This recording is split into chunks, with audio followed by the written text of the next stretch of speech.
拦我们的粉丝，我就看着保安，我说别骂我粉丝，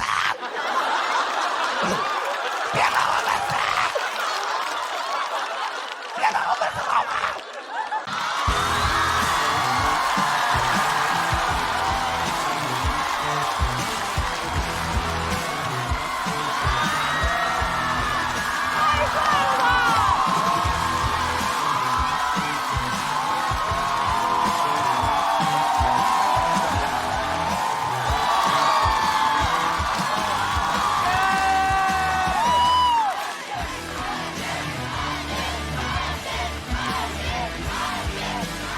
谢谢大家，感谢，的确非常有热情啊，真的。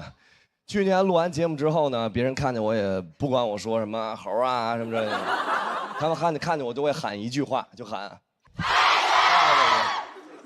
这些呢是一些比较让我开心的转变，还有一些是让我感觉比较尴尬的。就比如我们这些演员会参加一些平常不会去的活动，类似于像什么扫楼啊之类的这种，他们给我们每一个人配5个保安。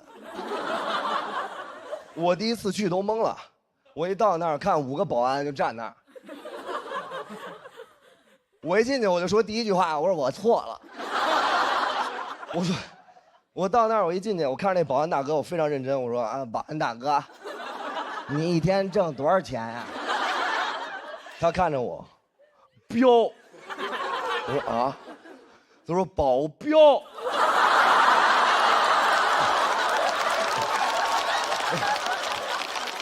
哇，了解。那大哥，请问你这个保安跟保镖有什么区别呢？他说保镖啊是啪，啊，保安是我说好。当时呢，我已经想好了，因为以前我在电视上看过那些什么艺人出来扫楼，所有人都非常疯狂，然后一上来就又抓你又挠你什么之类的，然后保安就拦着，我都想好了，我计划好了，只要一出去啊，所有的那些脱口秀观众在这个扫楼的时候特别疯狂，保安只要一拦我们的粉丝，我就看着保安，我说别骂我粉丝，别骂我粉丝，别骂我粉丝好吗？你动我粉丝翅膀，我必回你天堂。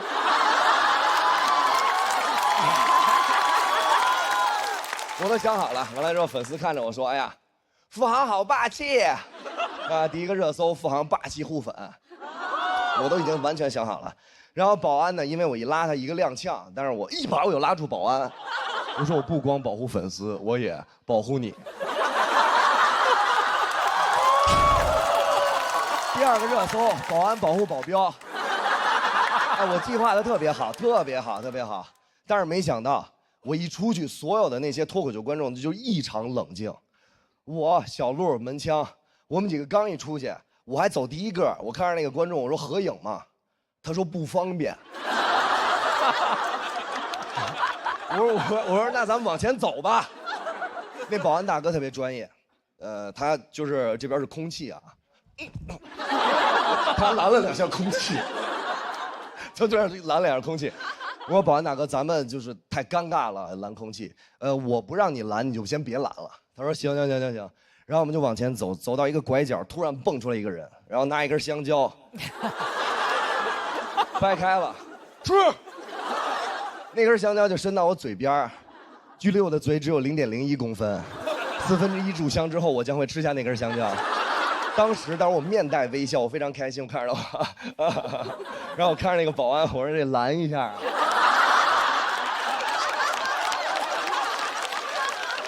你拦一下啊！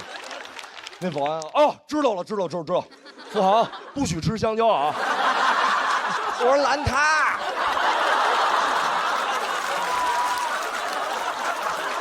所以说我录完节目之后，我的人生真的没有什么改变，但是其他人对我的态度完全就不一样了。我有的朋友，小学同学10几年没见那种，他们一喝酒就给我打电话，啊，就喝多了，喂，付航，让刘德华给我出一个祝福视频。我说我不认识刘德华，他就跟我说，哎，我在酒局上，我那个，哎，帮我圆一下。我说行吧，我说实在行，我行，那我把电话给华哥。然后我说啊，华哥给你电话。然后等了好久，终于等到今天。你好，我係劉德華，对吧？就干这种事儿。还有一些什么亲戚之类的，过节的时候会把孩子推到我面前，就是把一个小男孩就这么高，对，学呀，学呀，你不是喜欢吗？学呀，学呀，那小孩去。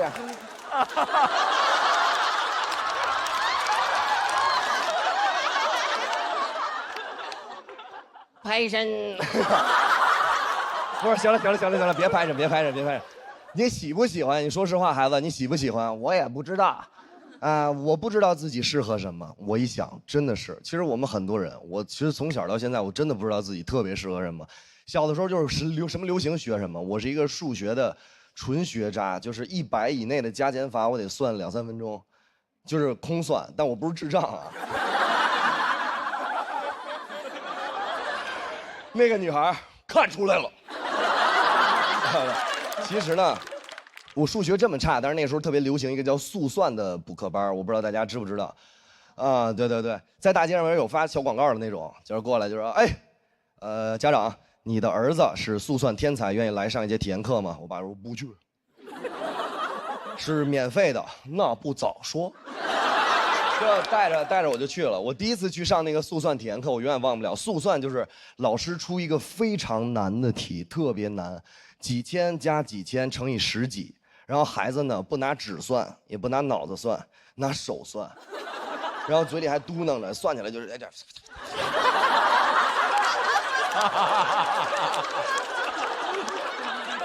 真的这样。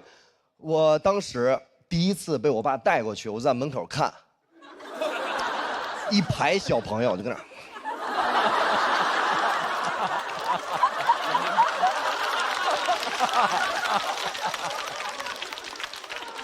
我一直以为我爸给我报了一个骰子培训班，就是看开，哎你喝，我是以为这样，我都不知道学什么。我爸说学进去学，然后我就学了1节课，老师呢要考验我们的学习成果。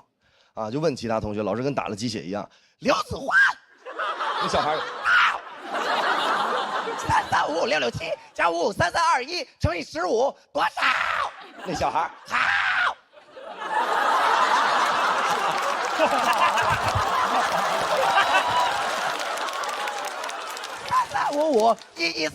3355114455331145，好宝贝儿，请坐。坐好。我说3355661加77553337乘以15多少？我说好。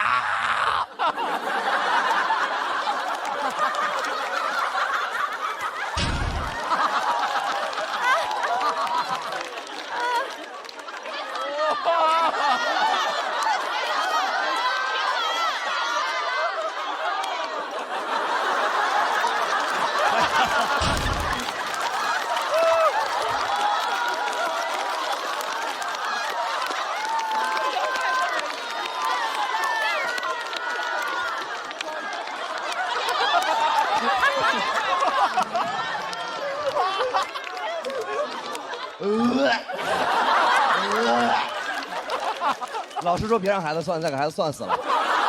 所有同学就过来拦我，我别了，我算呢。当时同学走了，老师都走了，我还算呢。我一直算，因为我一直知道，我从小就知道，只要我没给出答案之前，没人能评判我的对错。后面还有一句话，就像我的人生一样。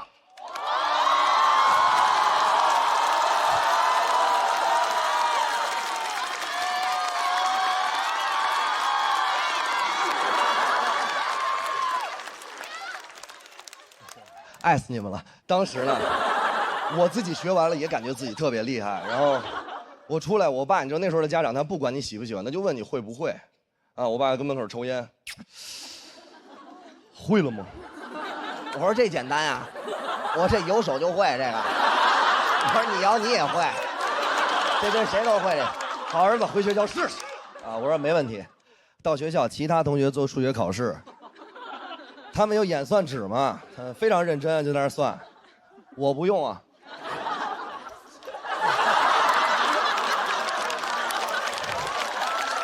我就这么算，同学看我，老师，我害怕。你怕个屁！你怕？你就算。老师从远处就走过来说：“哎，这哪班的？这个是？哎，这是哪班的？哎，孩子，哎，孩子，你干嘛呢？孩子，你不会做，给你奶奶叫下来，你也不会。”我说我算呢，我不是召唤呢。啊，他就把这个事儿就反映给我父母了，我父母就不让我学这个了，我特别开心，因为我小的时候就是那样，我觉得今天没有作业我就特开心，我觉得人生没有烦恼，就感觉后面都没有烦恼了，但是烦恼永远是一个接一个的。学校里边虽然我没有补课班了，但是古惑仔又开始流行了啊，学校里边出现很多那种黄头发，完了之后抽根烟，就跟这儿那种高年级先学古惑仔，学完了拿我练，拿抽根烟就指我，是不是？哎，黑了吧唧的，过来！我小时候也比较天真，我说来了，我怎么了，哥哥？怎么了，哥哥？每天给我5块钱，要不然扇你大嘴巴。我说，哎呦，真是个噩耗哎！我说你别给我幽默。每天给我5块钱，算算一个月给我多少？我说啊，还得算。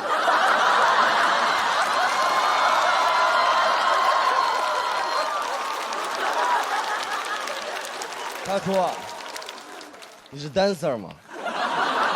我说不是。他说：“你这支舞是献给我的吗？”我说不是。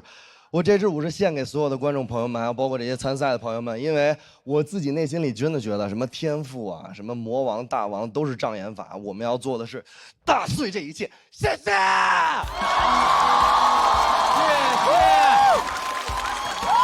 谢谢付航，还是之前的付航啊。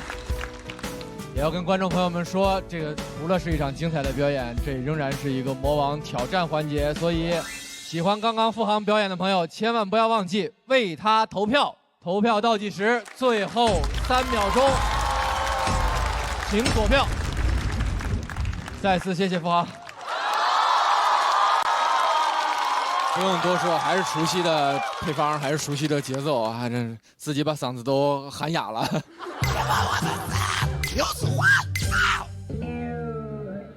那个，咱们几位气氛组的组长看完付航的表演什么感受？我们先算算，我们先琢磨。就您觉得这1年来说，这个包括参加完咱们节目，包括再回来有什么感觉？屠龙少年。其实说实话，我真的觉得我的人生没什么变化，就还是演出完了之后，去回家待着，然后偶尔啊，对我有一些影视机会。当然就要感谢咱们的大鹏导演，完了之后那个在《长安的荔枝》里边邀请我演了一个角色，然后还有一些影视机会，然后我可能现在有的时候也在拍一些其他的戏，比如说是《浪浪人生》，还有一个电视剧，然后我也一直在拍。除了这些，没有什么太大的变化。然后我回到这个舞台，就是感觉到，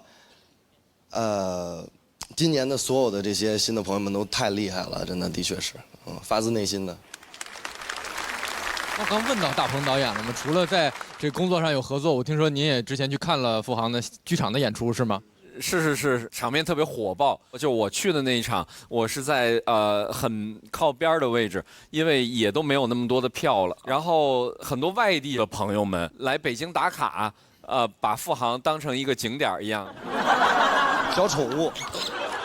事实上，邀请付航那会儿呢，咱们这个节目在去年还在进行中。当时就觉得他是一个特别有魅力的一个演员，然后就尝试吧，说能不能演一个角色，希望你首先给这个角色起一个名字吧，因为我们他要变成一个具体的人，他不能叫汉子，你起一个名字吧。付航，你起的名字是小白。我们一宿一宿的拍，有一天连续拍了3个通宵啊，那个没喊苦没喊累，是因为已经喊不出声了，对吧？不是，主要是不能让导演听见。不，没有，开玩笑。群演们一看到付航呢，他们整个人都已经就崩溃了，觉得特别喜悦，所以付航还是可以守得住他最踏实的这个本分。今天一出场还愿意这么演，我觉得真的太厉害了。没有，真没有。鹏哥非常看得起我们这些喜剧演员，包括有一些喜人的演员之类的，鹏哥都会给我们机会。然后他特别喜欢认识这种年轻人，但是其实我真没您想的这么好，我真就是一民间艺人，实话实说。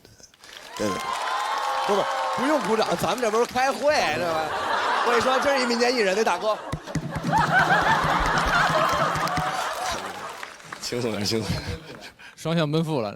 天真姐去年对这个付航有一个评价，说在那个魔王挑战的时候，像持剑少年就这样冲着周奇墨这样冲过来了。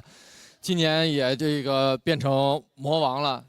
我去年去那个付航的剧场看了他的线下，就觉得很开心，然后也真实的感受到他跟观众互动是一种什么样的状态，就是很可惜节目里呈现不了。可以呈现，来。好，就你。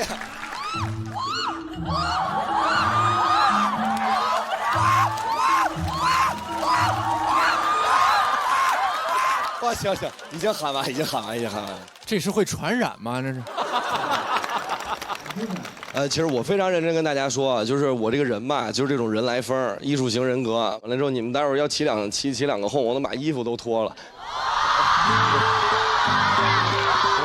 好，这一个了，再来一个，脱了。不是，脱了，加油，就真的啊，是这样。所有的人，这个世界上边所有的人，他真的总有一个人是非常非常在乎你的。所有人都在喊脱掉。有一位观众在那喊穿上。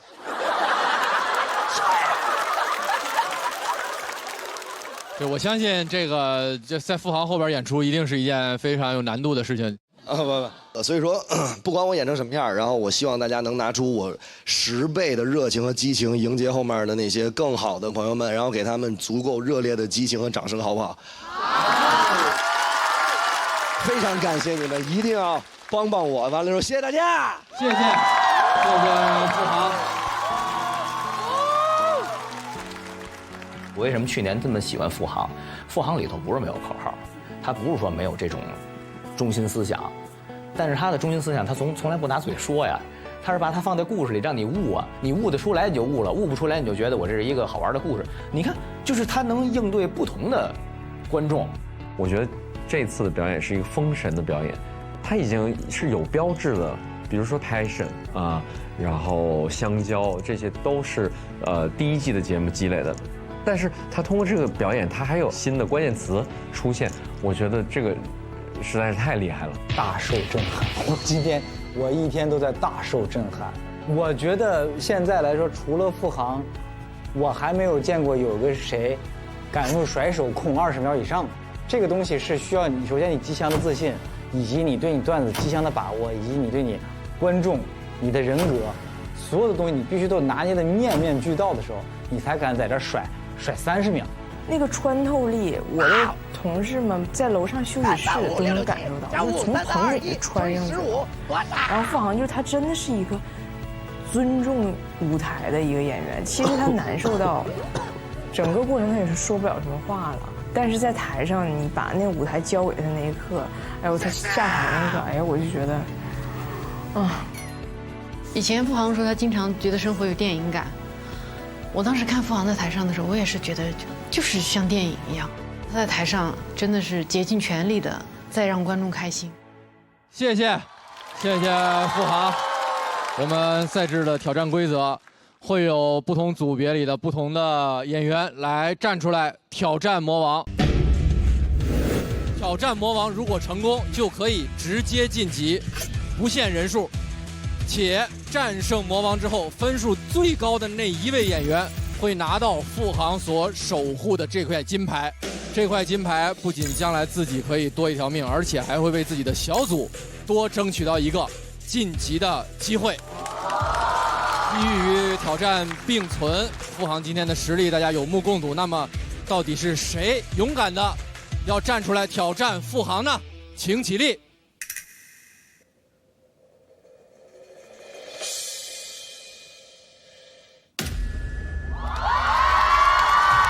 唐湘玉、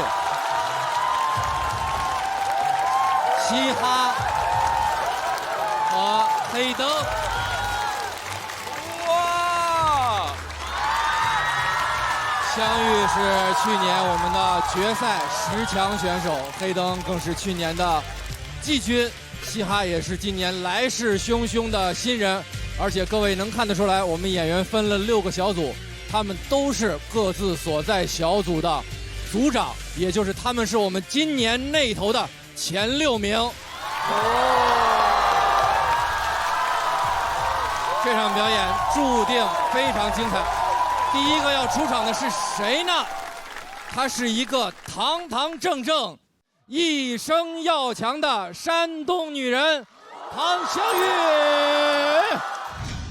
还在桌上就有饭吃，我不光要3菜，我还要1汤。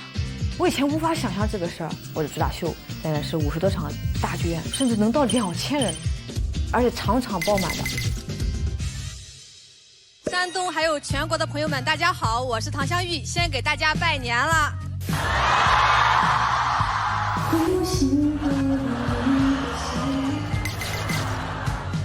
2025目标全能女艺人。第3位组长是唐湘玉，我就剩下的吧，谁选我，我给谁磕个头。我来。老天爷呀，老天爷，感谢你，感谢你。大家瞧得起我，投我当队长，我肯定是想弄好。我们队的人集合一下子吧，我们再加油打个气什么的，给大家准备了一些我手工做的一些小礼物，就是端午的那种小香囊的东西。这是飞黄腾达啊，这个是喜上眉梢，哎呀，祈福，然后带着这个东西，希望大家顺顺利利的吧。来，加油，来，1、2、3，加油！有人想打魔王吗？找死啊！我也不是不想打，我就是水平不允许。咱们这里头就你能打。已经破碎了。我这个人吧，我很 peace 的一个人，我不喜欢任何的对抗，我抗拒，我回避任何的对抗。挑战大魔还要挑战富豪，来打这个大魔王，这谁能压力大？我去年接了台走岔，在台上就晕厥。去年那个金牌战的时候，我就接在付航后面，然后就凉了嘛，很挫败啊。然后网友也说我划水，哎呀，你们没有接在他后面演过，你们就站着说话不腰疼，真的。别说挑战付航，我瞅他我都害怕，自顾不暇了。我压力有点大啊，我打不过付航。好心态决定女人一生，我就视死如归。我既然当上组长了，那只能我去。队长是干什么的呀？队长不就是干这个的吗？我去，我就要加入这个战局，我就要加入这一场最激烈的比赛。队长加油，加油！我们就是打一个生命力。他强任他强，上去他就凉。接吧，我就接，我接付航，等着吧，付航。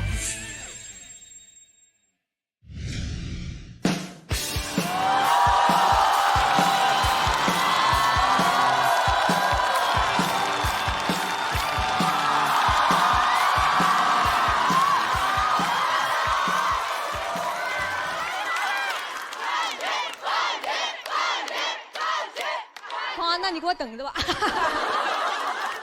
好，大家好，我是唐湘玉。稍微有点缺氧了，太刺激了！今年确实是我没想到，我居然一上来就挑战大魔王。我本来还以为我会是大魔王。没事啊，能跟咱们珠心算神童打一场，我也算是走起来了嘛。确实啊，我今年有很多新的尝试。过年的时候，我还登上了山东春晚，你们的反应特别好。当时这个消息一出来，很多人都以为我是回去贴脸开大的，结果播出来都说我被招安了。平常吐槽这不好那不好，一回去谁不说俺家乡好？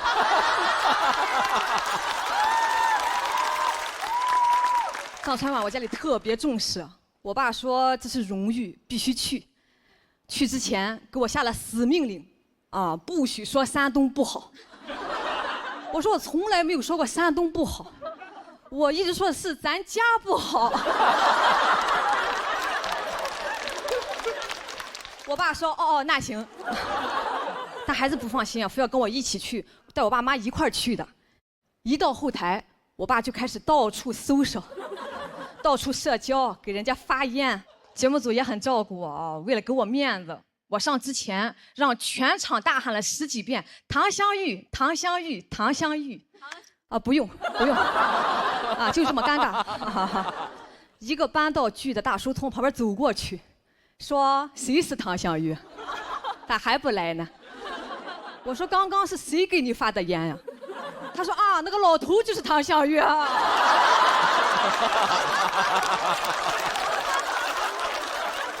一句话差点把我噎死，我更紧张了。我一上台就开始打嗝，平均3句打1个。观众说讲的啥没记住，节奏是真好啊。录完我就直接回老家过年了。村长听说我回来了，来我家想要一些签名照。谁会随身带着签名照？我。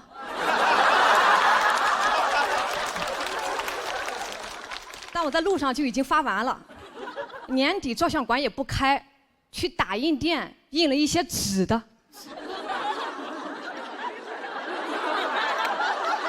跟寻人启事一样，我何止走起来了，我都走丢了。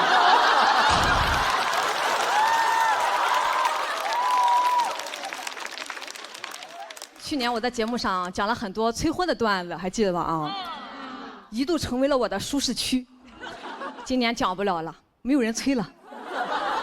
我的家人们对我异常尊重，尊重的像家人一样。尊重到毫无素材，我都得引导。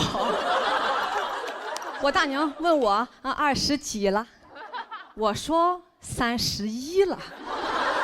她说啊31了，我心想快说我快说我。她说31，好。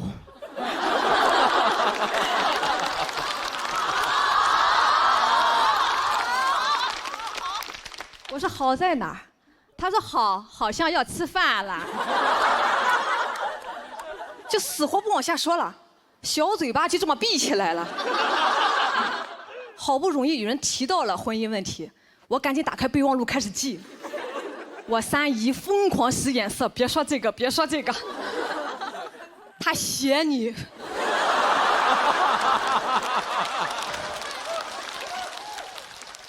就好像我打开的不是备忘录，是生死簿。我现在不光克夫也克亲戚了。可怜我3姨，一个开朗的媒婆，变成了回避型人格。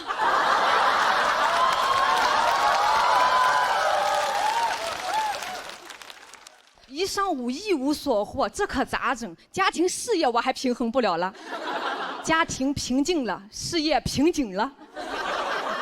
我悄悄问我爸，我说怎么今年大家说话都不难听了？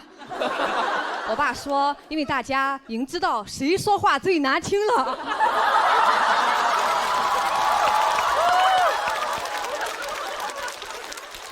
很多亲戚他是刷短视频看的我，短视频剪得稀碎，有些连梗都剪掉了，只留着我骂人的部分。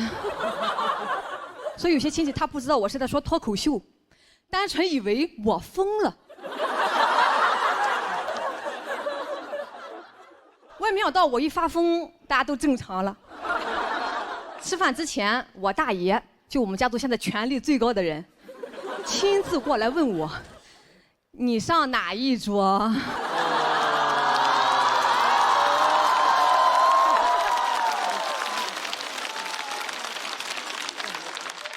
当天有2桌嘛，男人1桌，女人小孩1桌啊。说你随便挑，菜都是一样的。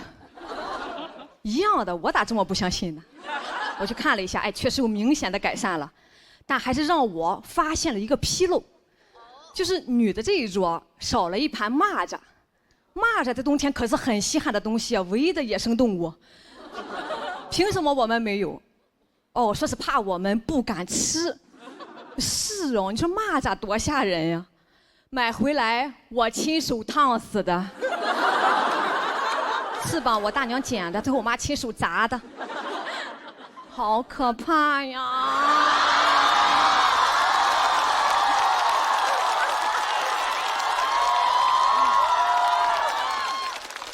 我们只敢做不敢吃啊！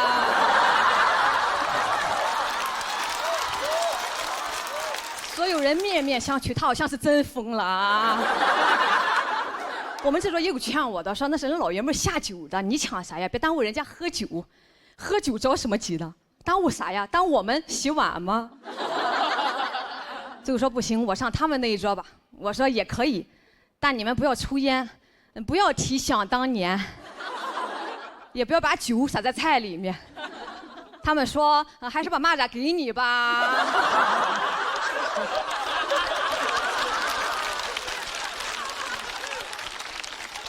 所以今年呢也没啥啊，没有什么翻天覆地的变化，就是吃上了蚂蚱。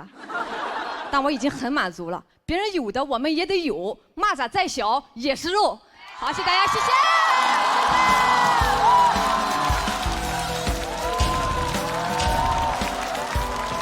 谢谢唐湘玉。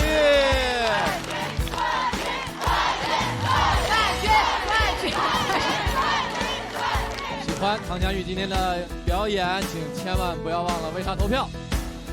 3、2、1，请锁票。